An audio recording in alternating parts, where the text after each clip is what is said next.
Ora, gambare, gambare. A boy is busy painting imaginary scenarios on the art canvas, wondering since when he was drawn to aliens, monsters, and such creepy things.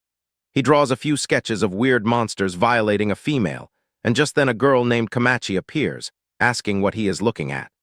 Komachi apologizes for sneaking up on him as he seems frightened. She thinks it's good that the boy joined the arts club instead of the basketball team.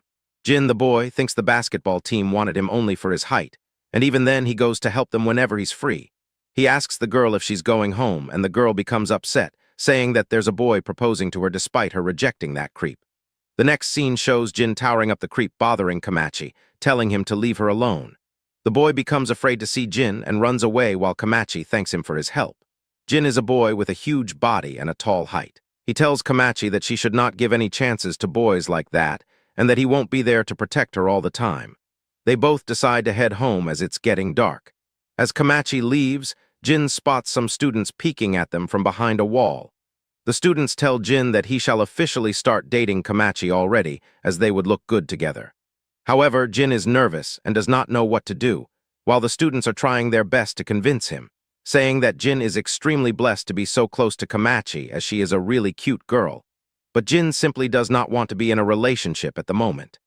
As Jin and Komachi walk back home, Jin thinks to himself how he really does not have the courage to speak anything about his love for the girl.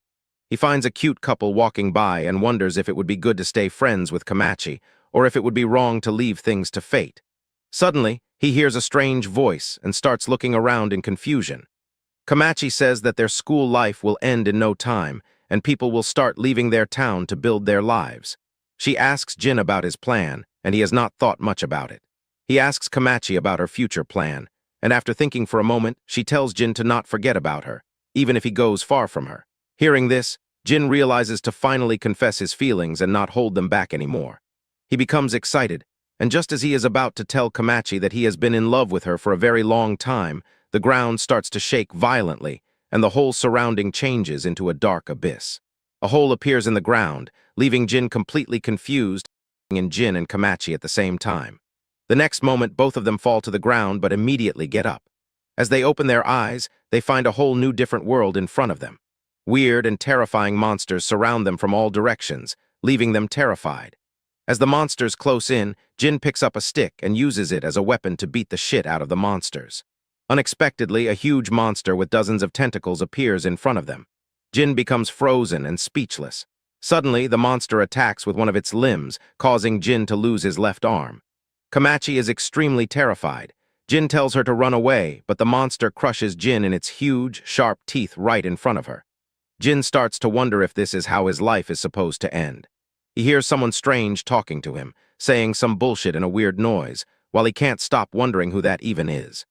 Afterwards, he is told to do his best, and as he opens his eyes, he finds himself in a weird room inside a cracked glass container. His body feels heavy, and he really can't move easily. However, as he looks at himself in the mirror, he realizes that he has been transformed into a squishy, small, monster-like creature. The next moment, a strange creature with 4 glowing eyes appears in front of Jin, making him scared. As the figure starts removing their costume, a woman with short hair appears from within, smelling like shit. Jin cannot control his body, and it is not listening to him. Suddenly, his tentacles start moving on their own and go on to wrap themselves around the body of the woman in front of him. The woman tries to struggle but fails, and the next moment, something extremely freaky happens as the tentacles start violating the woman in every way possible. She's being used as a toy and cannot even speak or move on her own. She finally shuts her eyes as she gives up against the monster. After a few moments, Jin is able to move freely. He finds a glass container and tries to climb inside, while the woman comes back to him and he begs her, saying that he is human. The woman can't believe the monster in front of her is speaking human language. They both don't understand each other, while the woman wonders if it is the guy from earlier. Surprisingly, a weird man with goggles brings Komachi into the room with cuffs on her wrists. Jin is glad to see that the love of his life is safe, and seeing this, the man with goggles becomes excited to see a tentacle monster who is able to speak. The man with goggles wants to have a little chat with Jin. Jin tells Komachi who he actually is. Komachi cannot believe it. She is extremely confused. Jin thinks that there has to be something that only she and he would know about. Komachi starts asking different questions to Jin to verify if he is actually him, and Jin goes on to answer each of them accurately. This makes the woman with short hair realize that Jin is actually the man who was eaten by the monster. The goggle guy says that it's difficult to believe that the man eaten by the monster has turned into a tentacle monster. The woman says she needs some time to decide what to do with Jin and Komachi. She asks them about their country and explains how her own country is going through a conflict with neighboring states. Komachi and Jin are still confused. The man with goggles explains that they both have teleported to a whole new different world. He says it's the only way it could have happened, as Komachi has specific components in her blood that do not belong to their world. The woman holds her head as she really cannot understand what the hell is even going on. She walks away to have a chat with her general, and outside the room she wonders why she is speaking the same language as someone who has come from another world. The goggle guy thinks it's dangerous to get involved with a neighboring country, while the woman shares how she was attacked by the tentacle monster as well. It damaged her clothes, and after regaining consciousness, the tentacle monster went inside the jar once again. The woman thinks Jin is not a bad person, so she decides to trust him. Meanwhile, inside the room, Jin can't stop thinking what he is even supposed to do. Komachi asks if he's doing fine, and he tells her that he is really glad that nothing happened to her instead. Jin was always looking down on Komachi, so it feels weird for him to look up at her now. Komachi chuckles to hear this and asks Jin what he was trying to say earlier before they got teleported to another world. Jin becomes nervous, says it's nothing important, as he does not want to violate Komachi the same way he did to the short-haired woman. He wants to get away from Komachi to ensure her safety, so he gets out of the jar, tells her not to come near him, and starts crawling far away from her. Komachi asks what is wrong with him as she seems worried, and Jin realizes that his body is not responding to his will, and he is not sure what he is going to do. He thinks he is not human anymore, but suddenly Komachi grabs him and takes him in her arms, saying that she has always relied on him, so she is willing to do whatever it takes just to make him feel comfortable. Finally, Jin becomes calm. He can now control himself very well. However, his body is quite sticky and slimy, which can make Komachi's dress dirty. He is sure that they will find their way back to their home. While the same strange voice tells Jin that it would be much easier for him if he just gave up to his desires, he starts wondering what that was supposed to mean or who even said that, while the woman asks both of them to come outside with her. The next scene shows both of them standing atop a cliff. It's a place that mysteriously appeared a decade ago, and not much is known about it. They don't know where it leads to, but they have named it the Giant Hole, or the Bilbame. The inside of this hole is a cesspool filled with dangerous creatures called tentacles, and the woman is a part of an organization assigned with combat and research conducted inside the same hole. For now, she wants to take Jin and Komachi with her for exploration purposes. Later, Komachi and Jin are served by the woman with a strange dish. They can't believe their eyes, and the woman asks them if they don't like the food. Komachi takes a bite, saying it's quite delicious, but she has never eaten such a thing before, while the goggle guy is pretty interested in both of them and wants to hear more about them as well. Meanwhile, Jin feels playful. He wonders how is he supposed to eat as he knows his mouth does not have a throat, and that his mouth can only be used for talking. The goggle guy grabs him and starts finding something on his head. He finds Jin's mouth on the head and starts feeding him through it, leaving Jin completely confused and embarrassed. Suddenly, an old man enters the room. He is the general of the organization, and he asks if Komachi or Jin are violent people. The woman says she does not think Jin is a bad person and how he is claiming to come from another world. She says it would be better if they trust them, and the old man introduces himself as General Jinbril. The general explains to Jin how only the three of them know that he has come from another world and advises him to do only as he is instructed. Jin simply cannot understand anything and has to obey. The woman takes Jin and Komachi to her room and reveals that she is the captain of the first squadron, and her name is Hiyori. She asks Jin and Komachi to be cooperative as she knows it might be a bit uncomfortable, but Komachi thanks her for letting them stay. Hiyori cleans up her bed and tells Komachi that she can sleep on it at night while everyone is already asleep. Jin is still awake. He spots a pen on top of the desk, and so he climbs the table and grabs the pen. He starts drawing something on a piece of paper, and after trying his best, he realizes that he is not as much good at drawing as he was in the previous world, making him quite upset. The next morning, the team of organization is preparing to go down the hole. Komachi joins them wearing traditional clothes, while she smiles as Jin praises how good she looks. Hiyori comments that the dress fits her really well and tells Jin that he will be going down the hole with her. She says that her job has a 20% survival rate, which means there is very little chance they will be coming back. However, it is easier with technology to deal with the monsters, but still it's a place where humans should not go to. If you're enjoying these recaps and find yourself craving more, we have an incredible way for you to dive deeper. By subscribing to our Patreon, you unlock instant access to a world of exclusive series that you won't find anywhere else. We consistently upload new videos there, and for just $5 a month, you get full access to our entire library of manga and manhwa recaps. Your support directly fuels the creation of more content and allows us to bring these exclusive stories directly to you. Ready to join? The link is waiting for you in the video description and the pinned comment. It's a small commitment for a continuous stream of exclusive entertainment, so become a patron today. Jin asks if he will do good down there, and Hiyori says yes, saying that she will ensure his safety and make sure he stays with her. Komachi asks what is she supposed to do, and the goggle guy tells her that she will stay with him.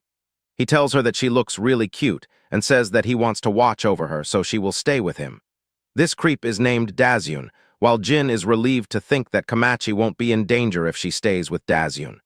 A few moments later, Komachi sits on the ground thinking. Everything around her feels like a dream.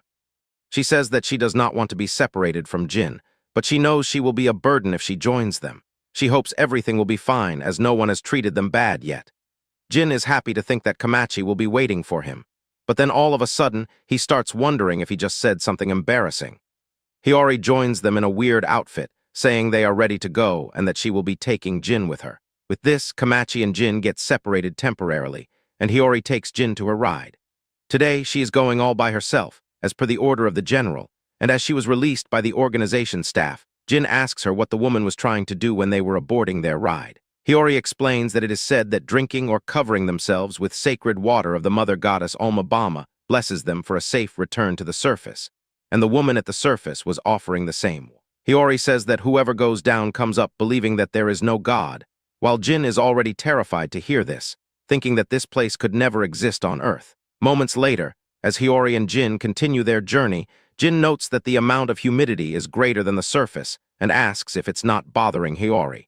Hiyori says she's gotten used to this stuff as she joined the squadron 10 years ago. As their destination arrives, they decide to start their exploration, and their mission is to go to the place where Jin and Komachi fell. Jin remembers the terrifying monster that ate him and does not want to think about it much. Hiyori sets up a virtual screen and connects with Dazyun on surface. Dazyun tells her that as per his system and calculation, the condition of the abyss is same as usual and asks Jin if he feels sick. Jin says he is completely fine while Dazyun becomes surprised, as usually the first time someone dives in the hole, they feel very sick. Suddenly, Dazyun says that he loves his job as he can keep an eye on a lot of girls, while Jin starts to think if it's actually safe to let Komachi alone with such a creep. However, Dazyun explains that the scent of a woman's bodily fluids can cause a lot of problems inside the abyss. At some distance, the duo finds a group of people fighting the monsters. These are the guys from other units and they are shooting at the monsters on a point blank. Suddenly, one of them gets attacked and breaks his arm. Jin cannot believe that the people fight in such a hellish situation, but Hiyori says they need to move forward. Meanwhile, the soldiers of the other unit continue fighting the beasts. They shoot bullets at the monsters, but the monsters harden themselves and then launch a sudden attack on them, sending all of them flying away. One of them is told that it's their time to shine, and so the creepy woman goes on to take off her clothes, leaving Jin confused and puzzled, while Dazyun explains how this is how they are supposed to fight the tentacles. Turns out, it's actually true. The monsters turn their attention towards the half-naked woman and wrap its dozens of tentacles around her body. It starts taking control of the woman's body, and as it goes on to start violating her, Jin starts thinking that the poor woman needs to be helped. However, Dazyun explains that tentacle monsters are life forms where even if they destroy the tip of the tentacles, they generate right away, and that their weak point is their mouth or the nearby area, and to kill them, they need to destroy the crystalline organ which contains the brain of the monster. If it's a medium-sized or a larger monster, the skin around its weak point is hardened or hidden, and a direct attack goes completely useless. And as a result of research, it has been discovered that the tentacles are attracted to the female's body odor, which is why the woman seems to be used as a bait by her teammates to distract the monster. The monster keeps violating the woman in a freaky way, while Dazyun explains that female SQUAT members are offered to the monsters to let them down their guard, and right before the monster devours the females, a fatal attack is unleashed on the open cores of the monsters. Komachi is horrified to hear this, while it's considered honor for the people of this world. Meanwhile, the monster keeps using the woman on the battlefield as a sex toy. Finally, she shouts for help, saying that she cannot do it anymore. But Jin realizes that the woman's teammates are not willing to do anything, as they are just simply standing by. He asks Hiyori if she does not think they should do something, and so Hiyori jumps on the battlefield right in front of the monster. She grabs her sword, and as she draws it, she attacks the tentacle monster multiple times, causing it to let go of the woman, leaving Jin thinking how strong Hiyori actually is. A pathetic loser stepped forward, praising Hiyori for her action, and comments on her embarrassing outfit as well. His name is Siberio, and he is the vice captain of the 2nd Squadron. He goes to the woman on the ground and kicks her, calling her a useless bitch for struggling against a tentacle monster. The woman begs for mercy while Siberio shouts at her, saying that she only had one job, as she was supposed to distract the monster with her body, causing it to let down its defense. But she gave up at the last moment. Jin is boiling in anger to see such a stupid thing. The weird things on his head start moving while Siberio tells his teammates to be inspired by Hiyori. The stupid midget also asks Hiyori to not interfere in his missions from now on, and Hiyori agrees with him. He laughs and asks her if she is on a mission all by herself, just like always, and taunts her, telling her to be careful to not be deprived of her position as captain. He says that it's just the survey squadron is a proud organization of their country, so whoever thought someone of Hiyori's status could be a captain is a really troubled person. This causes Hiyori to swing her sword in anger. Siberio becomes terrified, but turns out Hiyori was targeting a monster behind him, and so she tells Siberio to be careful of his surroundings. Siberio decides to report back to the authorities about his mission, while Jin is still angered to think how there are such jerks in this world as well. Hiyori tells Jin that they shall continue their exploration, while Jin asks her about her outfit, and she says it's easier to fight monsters in as little clothes as possible. Meanwhile, Dazyun brings drinks for himself and Komachi while she's still watching over Jin and Hiyori. Hiyori says that she really didn't want the two of them going down there. Dazyun offers her a warm drink, saying he hasn't put anything weird in it. Komachi asks if the higher-ups ordered him to treat her and Jin with so much care. Dazyun acts like a creep, saying that he just really loves unusual things. He asks what kind of relationship she has with Jin, and she explains that they're childhood friends. But to her, Jin is no less than a hero to her. Meanwhile, down in the abyss, Hiyori prepares for a massive battle. She stands tall, surrounded by the creepy monsters, and the next second she's swinging her sword in the air like a badass, while the limbs of monsters and blood fall on the ground one by one. Her sword gets covered in blood, and the entire area fills with monster corpses. She decides to move forward, and while looking around, Jin thinks that this place is a weird one. After a few moments, they reach the same place where they'd appeared for the first time in this world, and looking up, they don't really find anything. Hiyori says that they can only conclude that this place sprang up out of nowhere, while Jin expresses how much Hiyori's outfit makes him uncomfortable for some reason. Hiyori explains it's just for her to fight the monsters more easily. Jin apologizes, but she tells him not to be sorry, saying that he doesn't have to worry about his safety when he's with her.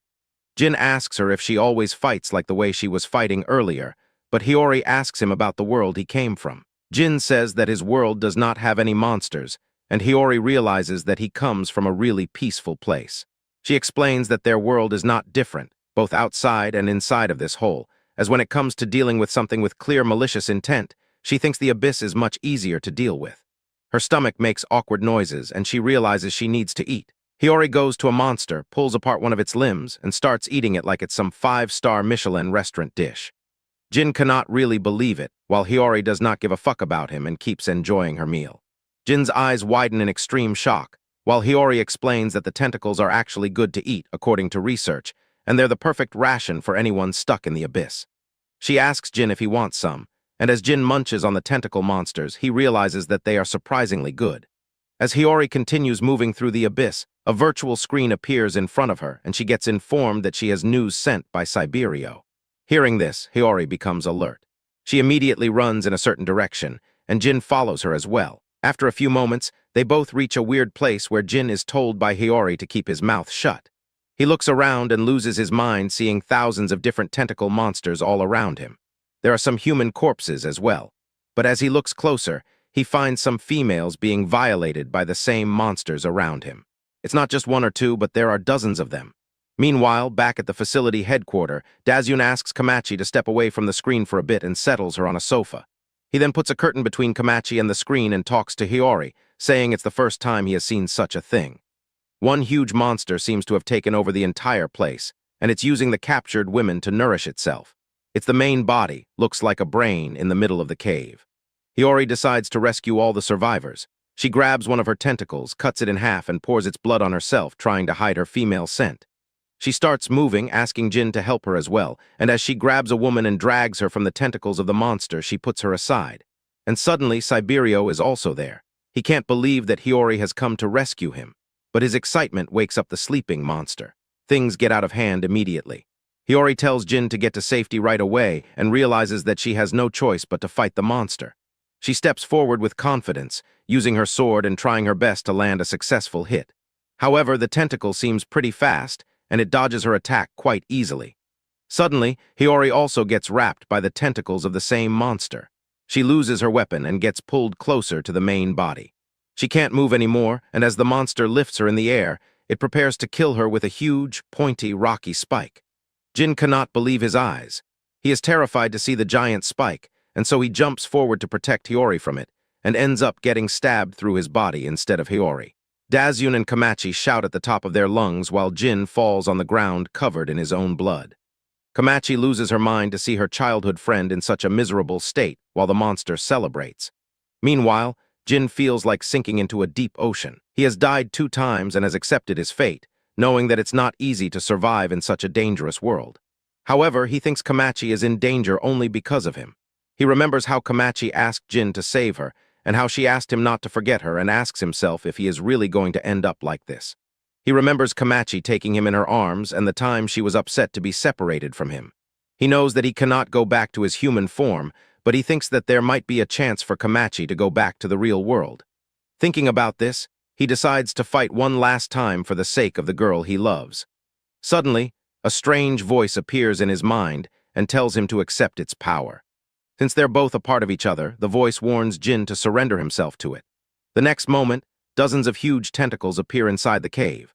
The whole cave starts to shake, and the tentacles start forming into a strange creature that stands right in front of the main body of the giant monster inside the cave and challenges it with its dominating presence, while its tentacles swing in the air as if they are ready for the battle. The strange figure even has a face full of tentacles. Seeing this, the giant black monster attacks the figure, stabbing him with its sharp limbs. However, the strange figure stands calm and goes on to attack the black giant monster with its tentacles instead, causing it to bleed intensively and get covered in its own blood. Turns out, the strange figure is Jin himself. After taking down the giant monster, Jin collapses on his knees while the females being violated by the monster get released, including Hiyori. Dazyun is watching all of this from his screen and is extremely excited to report this to the general, while Komachi cannot believe that it was really Jin. A few days after the great battle passed, and now the higher officials of the organization go through the footage of how the monster tortured the captured humans. The general explains that the other day they discovered the largest ever tentacle monster and have categorized it under the new name of Das Jerry Class Tentacle. He comments on how they could not get much footage and gives the due credit to Hiyori for her braveness and saving multiple lives. He tells her she has done splendid work, and Hiyori asks about the damage to the 2nd Squadron. The general explains that the 9 people rescued by her are receiving medical care, and 6 of them are ready to leave the survey squadron.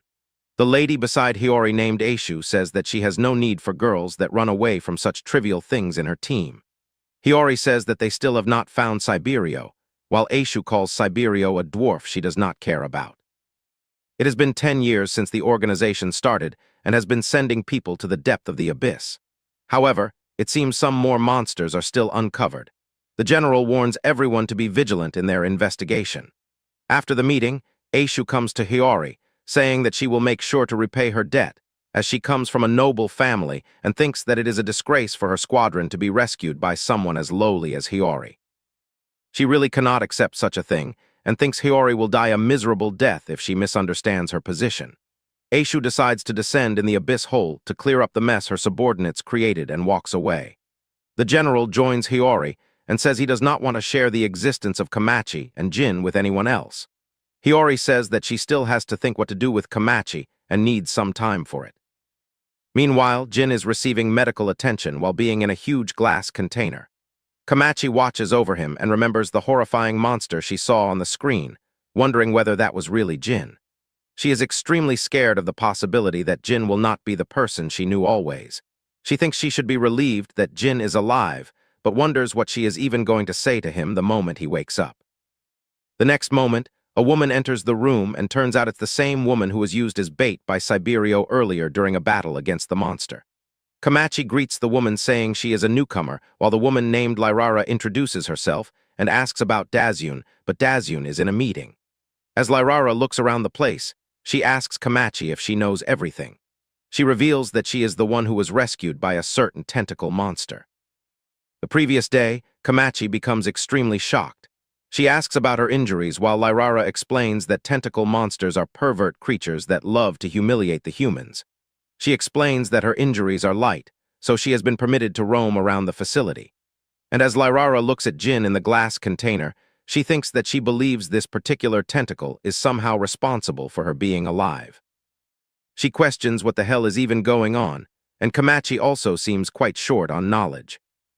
Suddenly Jin makes a movement that terrifies both the girls as, according to Dazyun, the experimental subjects should be under the effect of anesthesia. Komachi praises Lyrara for her courage and bravery, saying she is extremely terrified of going down the hole by herself. She thinks the tentacles are extremely disgusting, and Lyrara agrees with her. Just then, Dazyun enters the facility and, looking at Lyrara, immediately remembers that she was the one who got tied up by the tentacles the other day. He knows she was the decoy that was made to look erotic when she got attacked by the huge tentacle. Lyrara becomes embarrassed, and Dazyun says that the general informed him about her coming. Lyrara just wanted to take a look at the tentacle inside the laboratory. Dazyun wants to ask both of them a favor. He brings Komachi aside, asking her to go somewhere with Lyrara. As he has been a little busy dealing with a giant tentacle situation, and his subordinates are in researching room G, and he wants the girls to give them something in a glass container. As both the girls leave, Komachi says that she would not have been able to move if she was in the same situation as Lyrara earlier. Lyrara says that she has been forbidden from sharing anything with others and wants to return to her hometown. However, it's not easy. She cannot turn back at this moment and went against her family's wishes to join this stupid organization to earn money for her family. Komachi does not care if she is treated like a pawn, but she knows she does not have any other choice. Komachi feels sorry for her, saying that she also wants to go back but cannot do that, and even though people are helping her, she cannot do anything for her own self. As they reach their destination, they enter the laboratory and find nothing but pitch darkness. Suddenly, Lyrara tells Komachi to stand back, and as they turn on the lights, it gets revealed that a woman is being manhandled by a giant tentacle monster. The woman seems to be begs for help, fearing that the monster will eat her. Lyrara tells Komachi to stay back, however, the monster goes on to push the man into its own head. As the man enters the monster's body, she fears that he will be digested inside, so she starts shouting and calling for help once again. The monster shoves a tentacle in her mouth and relieves itself, leaving her in a miserable state. Lyrara tells Komachi to go and call for some help, while she will take care of the monster. However, the monster hits both of them and Komachi gets sent flying away. Lyrara becomes worried for Komachi, knowing that Komachi cannot protect her own self. Suddenly, Lyrara spots the core of the monster. She knows there must be a crystal that provides energy to the monster's body, so she asks Komachi to look for a weapon storage installed on the wall somewhere inside the facility. She warns Komachi to hurry up and give her a weapon so that she will kill the monster from inside of the body. Komachi cannot understand what to do, and time is running out as the monster keeps pulling Lyrara inside its body. Komachi starts to think how ever since she came to this world, she has been kept in a safe place from where she watched everything. She does not want to be like that. She takes a tough decision and goes on to find the weapon storage. As she finds the weapon, she decides to pick it up, but it's extremely heavy. However, she pushes herself to do it. Not willing to give up, Komachi launches the weapon at Lyrara, and Lyrara catches it just in time. Lyrara winks at Komachi and attacks the monster from inside over and over again. She does not hold back and shows no mercy, causing intense internal bleeding for the monster. Finally, the monster bursts open, and she and the other woman come out of its pathetic body. She goes to Komachi, saying that it's not like they cannot do anything, as despite being girls, they are still a part of the survey squadron. Meanwhile, Jin wakes up from his long slumber in his glass container. His scars have been healed, but he does not know where he is. As soon as he opens his eyes, he remembers what he went through. He remembers the pain, the horrible sight, and the fatal wounds. but it turns out his wounds have been healed up magically. Suddenly, Hiyori enters the room, asking how he feels. Jin asks her if she's gonna let him out of this stupid place, but Hiyori grabs him and lifts him out of the tank, saying just for a little bit of fun, she wants to take a walk outside with him. The next scene shows both of them walking through a dense forest. Hiyori asks Jin what does he remember, and just as Jin is about to speak, she tells him that the giant tentacle that killed Jin was killed by Jin himself. Jin becomes shocked to hear this. He thinks Hiyori is talking bullshit, while she says that she saw everything with her own eyes, and it horrified her to her core. She asks if he doesn't remember what happened, and he says that he only remembers thinking about Komachi before he died. Hiyori smiles, thinking that Komachi is someone extremely important for Jin.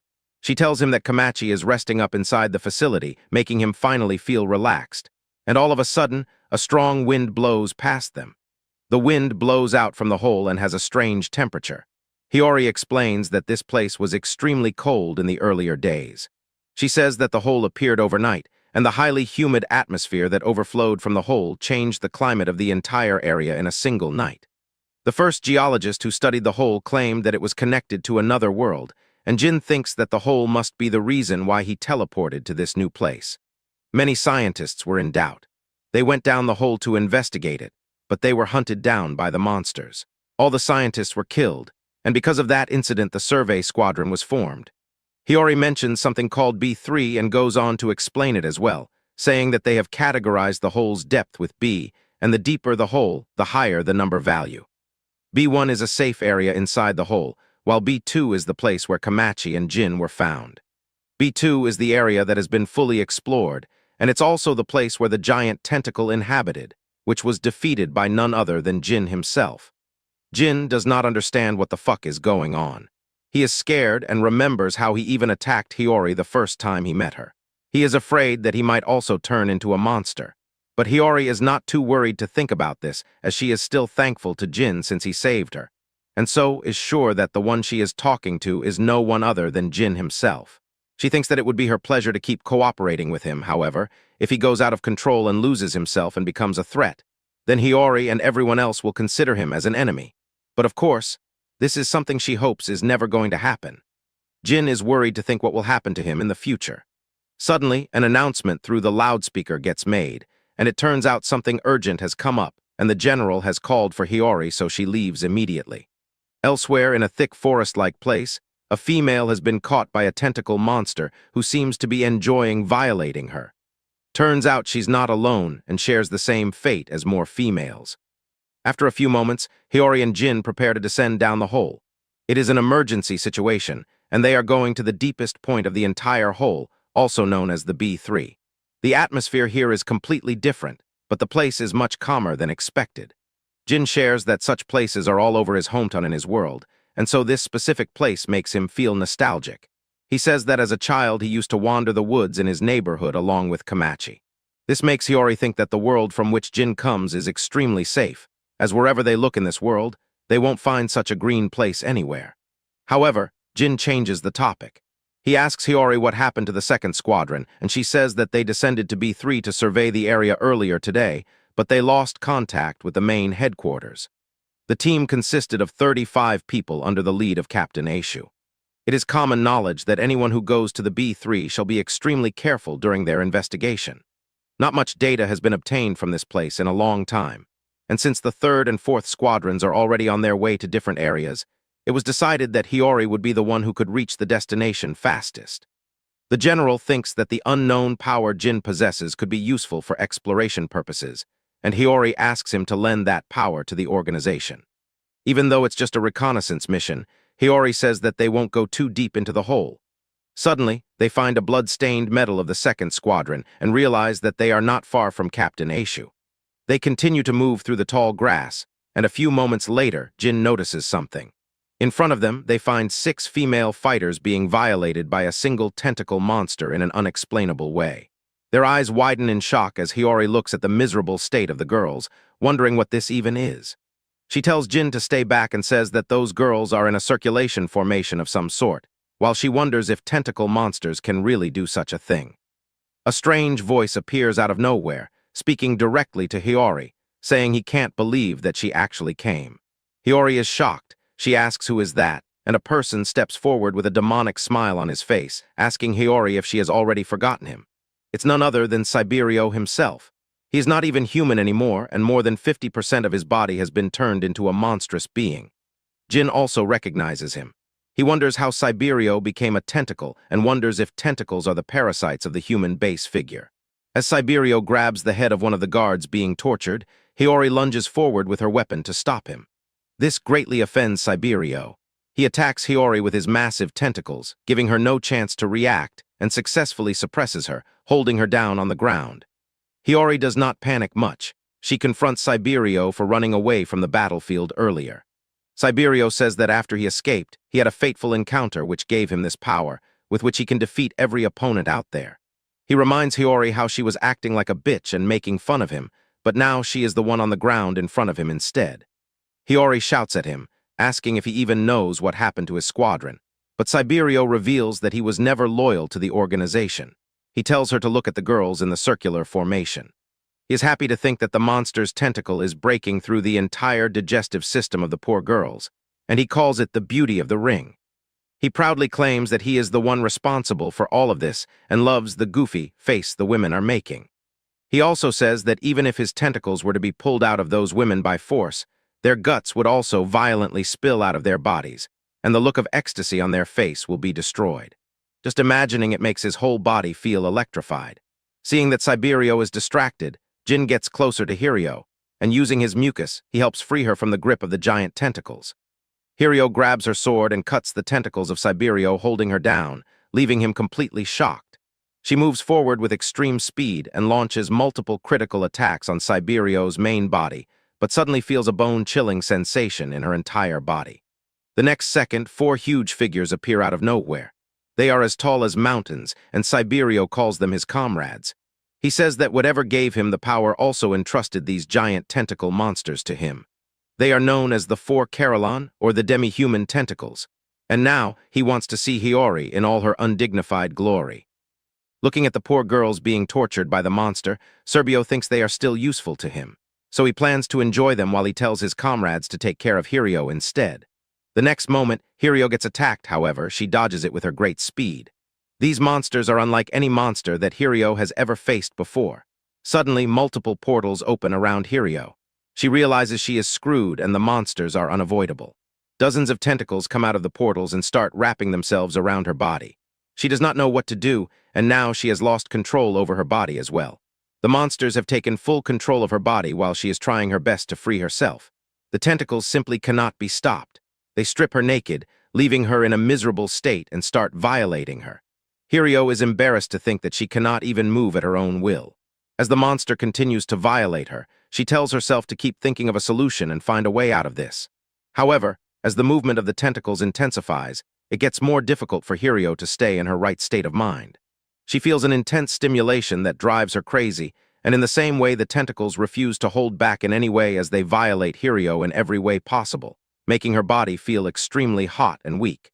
Then a miracle happens. Small blades cut through the tentacles holding Hirio. Standing in a distance, someone smiles. They have finally found Captain Hirio, who is always rushing ahead all alone. They're the first squadron members along with their vice-captain, Akuro. The others are Ling, Spiriha, and Ventamers. As Hirio opens her eyes, she is asked if she is okay. Suddenly, Akuro realizes that she is naked and starts laughing like a maniac. Spiriha punches him in the face, telling him to control his emotions. Hirio asks them what are they doing there, and they inform her that Dazyun secretly told them where she was headed. Ventamers grabs one of the tentacles and tears it apart using brute strength. The group realizes that they're some unique kind of monsters as they do not have any information on them, and it's a completely new species of tentacle monster. Suddenly, one of the monsters with giant wings starts to speak something. Hirio asks if it's saying anything, and the monster apologizes, asking if the channel is working. This leaves the whole group terrified to think that such a unique monster can even speak. Akuro cannot believe that such tentacles actually exist, as he did not expect them to be so intellectual. He thinks that humans are arrogant to be proud of killing brainless species. However, Akuro is excited as he wants to wrap this up as soon as possible. As he prepares to take down the giant monsters with his teammates, a huge portal appears beneath their feet, out of which appear dozens of different tentacles that grab them and pull everyone inside. Hirio realizes that her team has been teleported to somewhere else, and she knows it's quite bad. Suddenly, something comes flying towards her, and this surprises her even more. Far from there, Ling falls on the ground through a portal. She is still on the level B3 and decides to catch up with her teammates as soon as possible.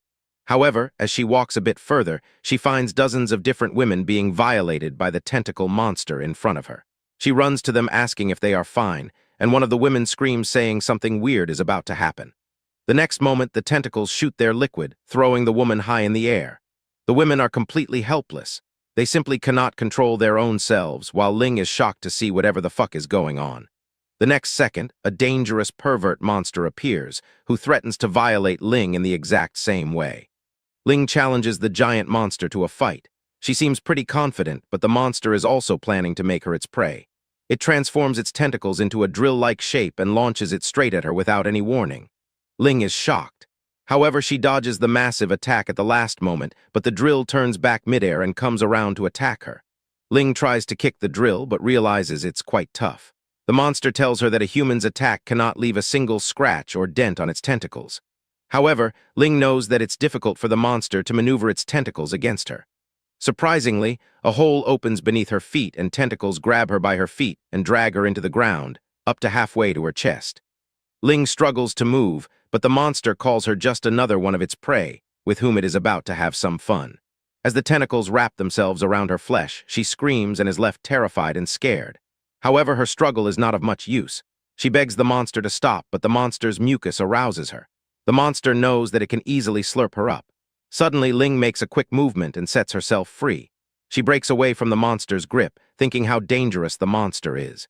She decides to get out of this place into an open area, thinking Hiyori will praise her if she wins. Moving through the forest, she finds some human corpses, wondering if the monster killed them.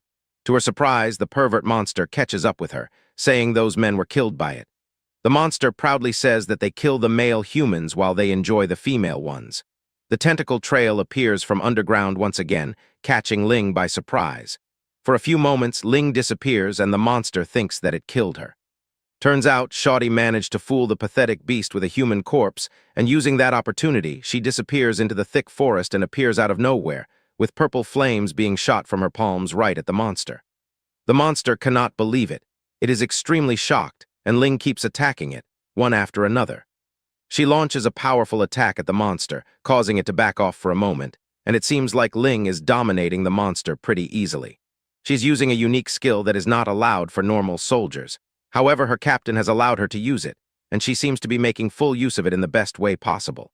All of her teammates have one unique skill of their own, and so Ling channels the flame to its fullest and goes on to attack the monster once again. Her weapon uses ore as fuel to ignite its surface, and the flame is her weapon that she has used to crack the monster's armor. Even then, the monster is unfazed. It calls the human race pathetic creatures while Ling snaps back at it, calling it a primitive creature that failed to evolve over time. The monster calls her wrong, saying that their species are much stronger than the weak humans, as they also have brains within their heavy and strong limbs. It prepares to attack Ling once again, saying that it's going to show her what true spiral looks like. As it forms a huge drill with its body, Ling gets terrified and tries to run away.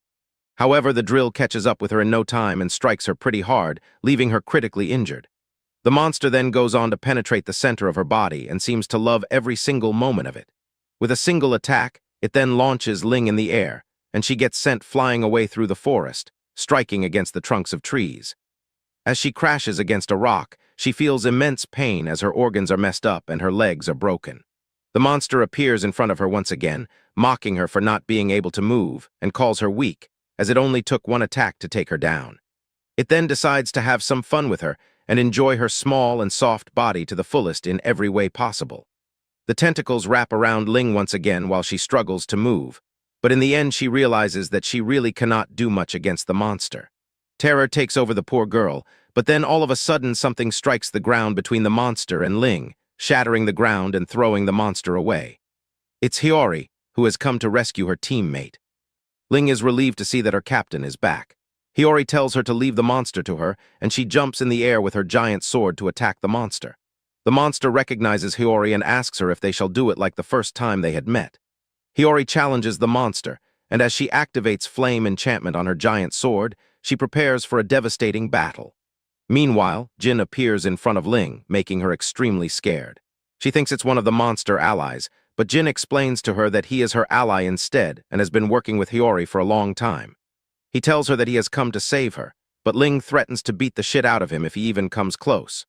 Due to the trauma, Ling refuses to believe in a damn tentacle, but every single bone in her body feels like it has been broken, and she cannot take the pain anymore. Jin realizes she is in extreme pain. He offers to pour his so-called fluids on her, making her go insane. She simply does not want to believe anything that looks like a tentacle, but Jin is not willing to cooperate. He jumps in the air and releases his fluid, covering her entire body in it.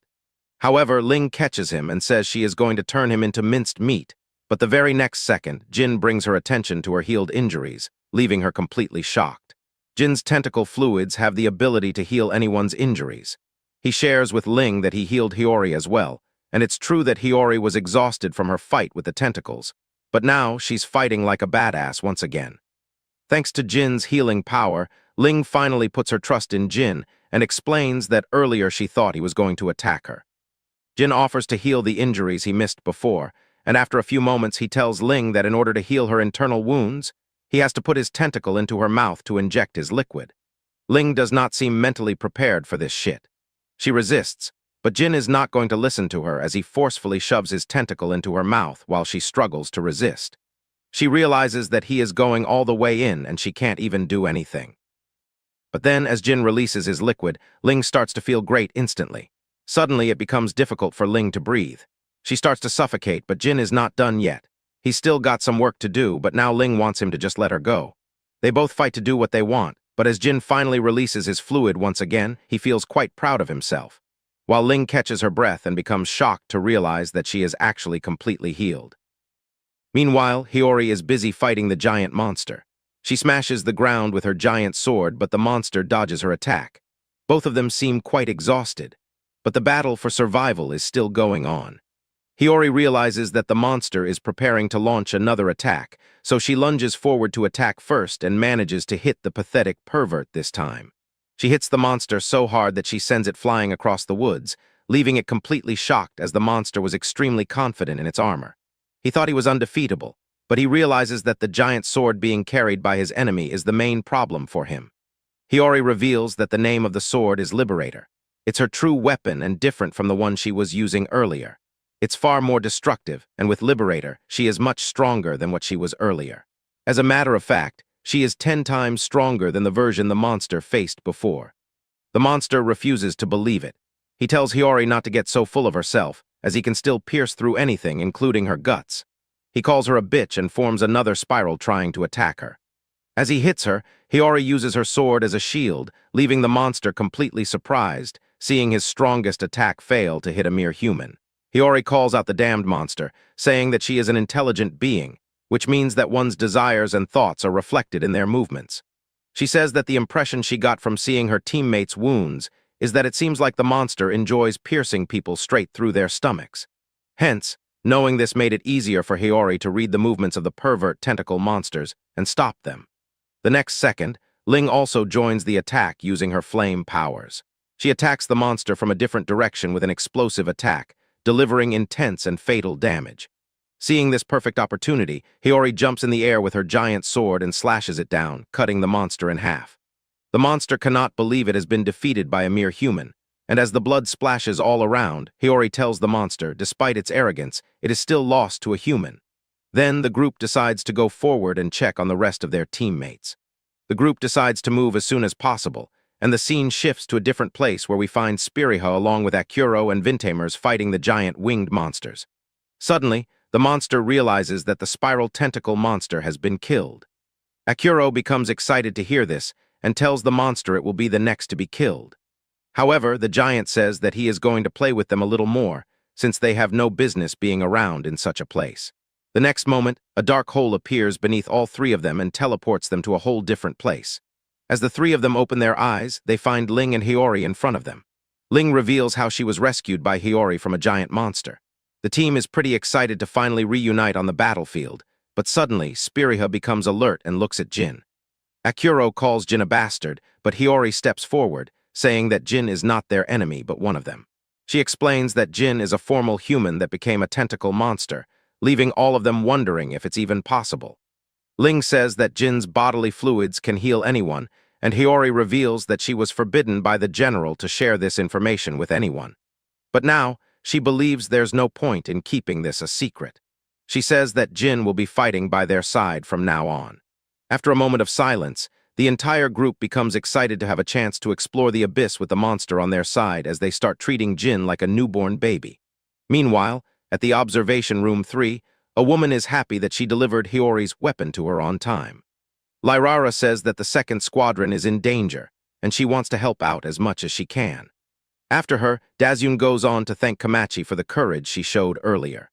However, for an entire squadron to go missing is something that Dazyun cannot wrap his head around, as that particular squad is full of people of high status who take their duties quite seriously. Members of the survey squadron are gathered from all over the country. There are surprisingly few people who want to participate in the underground surveys, and so criminals who are on the line to face the death penalty are sent down the abyss, and the aristocrat class sometimes uses it as promotional material to show off their family's abilities. Lyrara was also once a noble, which might be the reason why she was selected by the second squadron. While on the other hand, Hiyori and her entire squadron are just commoners who had no other choice but to start exploring the abyss. Dazyun shares his story as well. He reveals that he is fueled by the fire of revenge against those who have wronged him. Suddenly, the glasses woman cuts him off, saying that she wants to show something. On a huge screen, they locate Captain Aishu with her exact location. Turns out, Aishu is currently inside a cave. Dazyun immediately calls Hiyori and informs her that they now have the whereabouts of Aishu. However, he warns Hiyori to come back to the base and regroup, but Hiyori argues, saying that they do not have enough time. Dazyun agrees with her, prepares to send her the coordinates, telling her to be careful. As Hiyori prepares for the rescue mission, the scene shifts to a mysterious cave. The entire place is full of monsters, and the pathetic bastard, Siberio, is inside, and he seems to be violating Aishu with his tentacle monster's tentacles at the moment.